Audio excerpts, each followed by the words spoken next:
نے فرمایا خطبہ کیا ہوتا ہے شمر لئی نے جواب دیا اس میں خدا اور نبی کی تعریف ہوتی ہے۔ حضرت امام حسین علیہ السلام فرمانے لگے اے شمر، مقام غیرت و حیا ہے کہ میرے نانا جان کے مداح ممبروں پر خطبہ پڑھ رہے ہیں اور تو لوگوں کو میرا سر کاٹنے کی ترغیب دے رہا ہے۔ شمر کو غیرت و شرم سے واسطہ ہی نہیں تھا۔ اس نے سنان بن انس کو اشارہ کیا، سنان تلوار لے کر آگے بڑھا۔ امام حسین علیہ السلام سجدہ ریز ہو گئے۔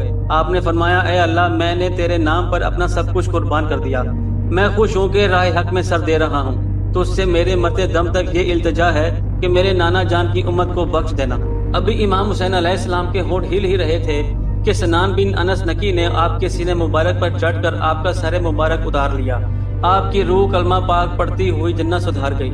یہ دردناک اور غم انگیز واقعہ 10 محرم الحرام 61 ہجری کو جمعۃ المبارک عاشورہ کے روز دوپہر ڈھلے بمطابق 10 اکتوبر 680 عیسوی کو پیش آیا۔